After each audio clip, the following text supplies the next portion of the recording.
Hello hi everyone, అందరికీ నమస్కారం. నా పేరు Mahi. Welcome back to my channel Mrs wish Mahi. ఈరోజు ఫ్రైడే. నేనైతే 4 గంటలకల్లా నిద్ర లేచి త్వరగా లేయాలంటే నెక్స్ట్ రోజు పూజ చేసుకోవడానికి ముందు రోజే నేను అన్నీ ప్రిపేర్ చేసి పెట్టుకుంటా. ఉదాహరణకి చెప్పాలంటే బండలు కడగడం, అలాగే పూజా సామాగ్రి అంతా క్లీన్ చేసుకోవడం. ఫ్రైడే ఎవరు క్లీన్ చేయరు కదా, నాకు కూడా అలవాట్లేదు ఫ్రైడే క్లీన్ చేయడం. దానివల్ల నైటే అన్నీ ప్రిపేర్ చేసి పెట్టుకున్నాను.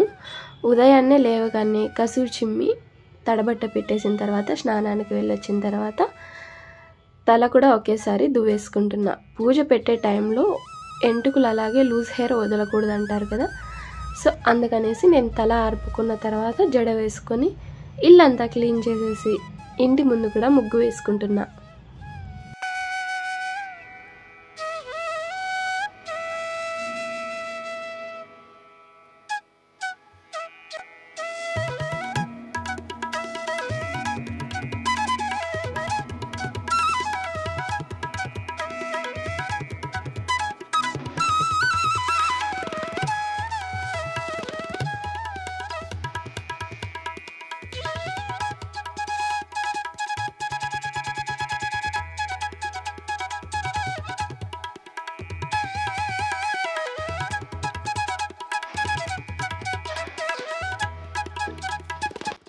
ప్రతిరోజు ముగ్గు వేసుకోవడం నాకు ఇష్టమే, కానీ నాకున్నది 2 చిన్నపిల్లలు. వాళ్ళకి ఏంటంటే ముగ్గు చూడగానే దాని మీద చెయ్యి పెట్టి చెరిపేసి దాన్ని కాస్త నోట్లో పెట్టుకోవడానికి ట్రై చేస్తారు. అందువల్ల నేను శుక్రవారం, మంగళవారం, సోమవారాల్లో ముగ్గు వేసుకుంటాను. అలాగే చాలామంది ముగ్గు మీద పసుపు కుంకుమ కూడా వేస్తారు. అలా వేయడం మహాలక్ష్మి స్వరూపంగా భావిస్తాం. దాన్ని తొక్కడం వల్ల అంత మంచిది కాదు నా ఒపీనియన్. నేనైతే రంగు పొడి యూజ్ చేస్తాను. ముగ్గు వేసుకోవడం అయిపోగానే వంటగదిలోకి వచ్చి స్టవ్ క్లీన్ చేసుకొని స్టవ్కు బొట్లు పెట్టుకొని పాలు కాచడానికి పెట్టేశా. పాలు ఎందుకంటే ఈరోజు ఫ్రైడే కావడం వల్ల పూజ చేసుకుంటాను. ప్రసాదం పెట్టడానికి సేమియా పాయసం అయితే వండుతున్నా. మా పెద్ద పాప ఎన్నో రోజుల నుంచి అడుగుతుంది పాయసం కావాలి అని. అలాగే దేవుడికి ప్రసాదంగా ఉంటుందని సేమియా పాయసం అయితే చేస్తున్నా. దీన్ని చేసుకోవడం చాలా సులభం, 10 నిమిషాల్లో చేసేసుకుంటాను నేనైతే. ప్రసాదాలకు కానీ ఎవరైనా వచ్చినప్పుడు పాయసం త్వరగా చేసుకోవచ్చు. దీనికైతే ఒక ప్యాన్లోకి కొద్దిగా నెయ్యి వేసుకొని మనకి ఇష్టమైన డ్రై ఫ్రూట్స్ని కొన్ని వేసుకొని డ్రై చేసి పెట్టుకోవాలి. అలాగే నేనైతే ఇక్కడ 2 గుప్పల వరకు సేమియాలు వేసుకుంటున్నా. దీన్ని కూడా డ్రై రోస్ట్ చేసుకొని పక్కకు ఉంచుకోవాలి. కాస్త ఫ్రై అవ్వగానే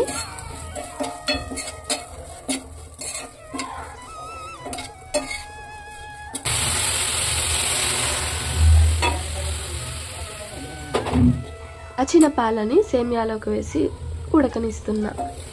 ఇది ఉడికేలోపు అటుపక్కగా సగ్గు బియ్యాన్ని కూడా ఉడకబెట్టుకుంటున్నా. సగ్గు బియ్యాన్ని ముందు రోజు నైటే నానబెట్టుకున్నా. ఉడికిన తర్వాత సేమియాలోకి వేసి కదుపుకుంటున్నా. అలాగే ఫ్రై చేసి పెట్టుకున్న డ్రై ఫ్రూట్స్ని కూడా వేసి మిక్స్ చేసుకుంటున్నా. ఇంతటితో సేమియా పాయసం అయితే రెడీ. పాయసాన్ని ఒక పక్కన ఉడకడానికి పెట్టిన తర్వాత నేను పూజకు కూడా రెడీ చేసుకుంటున్నా. పటాలు నిన్న నైటే తుడుచుకున్నాను. వాటికి బొట్లు పెట్టుకోవడం, కలశం రెడీ చేసుకోవడం.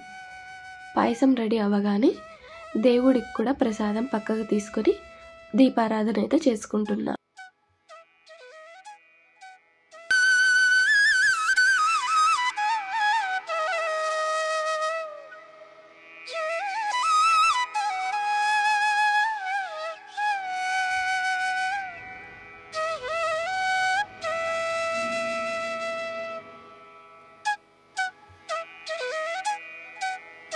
పూజ అంతా అయిన తర్వాత నేనైతే ఇలా ధూపం చూపిస్తున్నా. చాలామంది అంటూ ఉంటారు పూజ చేసినప్పుడు ధూపం వేయడం వల్ల ఇంట్లో ఉన్న ఏదైనా నెగిటివ్ ఎనర్జీ వెళ్ళి పాజిటివ్గా ఉంటుందంటారు. నా వరకు అయితే చాలా ప్రశాంతంగా అనిపిస్తుంది పూజ చేసుకున్న రోజు చేయాలంటే కుదరదు, కానీ నాకు ఇలా శుక్రవారాల్లో ధూపం వేయడం అంటే చాలా ఇష్టం. దాని తర్వాత అయితే వంట చేయడానికి వచ్చేసా. 8:30 కల్లా లంచ్ బాక్సెస్ రెడీ చేయాలి, టిఫిన్ రెడీ చేయాలి. దానికోసమైతే బ్రేక్ఫాస్ట్లోకి ఇక్కడ నేను దోశ ఇస్తున్నా.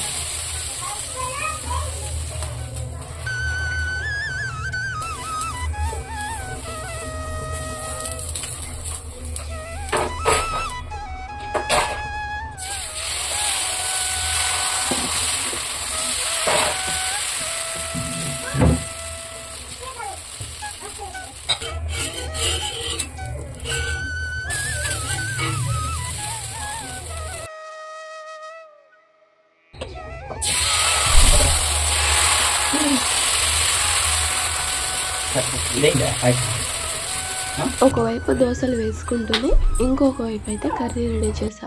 ఈరోజు అయితే మా ఇంట్లో వాళ్ళకి ఎంతో ఇష్టమైన కంది గింజలతో కూర చేసా. మసాలా కర్రీ నిజానికి దోశలోకైనా చపాతీలోకైనా చాలా బాగుంటుంది. ఇంట్లో వాళ్ళందరికీ బ్రేక్ఫాస్ట్ చేసిన తర్వాత ఇక్కడ నాకైతే ఓట్ మీల్ ప్రిపేర్ చేసుకుంటున్నా. ముందు రోజున అయితే 1 కప్పు వరకు ఓట్స్, కొన్ని chia seeds, pumpkin, sunflower seeds కూడా వాటర్లో లేకుంటే మిల్క్లో నానబెట్టుకున్నా. దాని తర్వాత బ్రేక్ఫాస్ట్ చేసే ముందుగా ఒక అరటిపండు, కొద్దిగా యాపిల్ని కూడా మిక్స్ చేసుకొని, నాకు క్యారెట్ వేసుకోవడం కూడా ఇష్టం, అందుకే తురిమి క్యారెట్ కూడా వేసుకుంటున్నా. అలాగే బ్రేక్ఫాస్ట్ చేస్తూ నేనైతే ఓట్ మీల్ని ఇక్కడ తినేస్తున్నా. ఇది తినడం వల్ల మన ఆరోగ్యానికి చాలా మంచిది. ఇంట్లో ఎంతో పని చేస్తుంటాం, మన ఆరోగ్యం వరకు మనం కూడా చూసుకోవాలి కదా. అందుకనేసి నా ఆరోగ్యాన్ని నేను చూసుకోవడానికి కొన్ని మంచి హెల్తీ ఫుడ్ కూడా తింటూ ఉంటా. దాని తర్వాత నన్ను తాగేసరికి పిల్లలు కూడా లేచి వంటగదిలోకి వచ్చేసారు. వీళ్ళు నీళ్ళు తాగమంటే అస్సలు తాగరు. నేను ఇక్కడ కూర్చోపెట్టి తాగిపిస్తే కొద్దిగా తాగుతారన్నమాట. లేచిన వెంటనే కొద్దిగా నీళ్ళు తాపించి మోషన్కి వెళ్ళడానికైతే వదులుతా. దాని తర్వాత పిల్లల్ని ఫ్రెష్ చేపించి రెడీ చేసి పెద్దమ్మాయిని స్కూల్కి వదిలి చిన్నమ్మాయికి టిఫిన్ తినిపించి అంతా చేసేపాటికి 10 అవుతుంది. దాని తర్వాత అందరూ టిఫిన్ చేసిన తర్వాత అయితే వచ్చిన పాత్రల్ని కడిగి క్లీన్ చేసి పెట్టుకున్న తర్వాత గ్యాస్ స్టవ్ని, కౌంటర్ టాప్ని క్లీన్ చేసి వంటగదిని క్లీన్ చేసి పెట్టుకున్నా. రోజు ఇలాగే ఉంటుందని మాత్రం చెప్పను.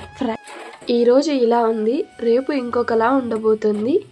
ఇంకెలా ఉంటుందో కూడా నా ముందు వీడియోస్లో చూస్తారు. ఈ వీడియో మీకు నచ్చినట్టయితే లైక్ చేయండి, మీ ఫ్రెండ్స్ అండ్ ఫ్యామిలీకి ఈ వీడియోని షేర్ చేయండి.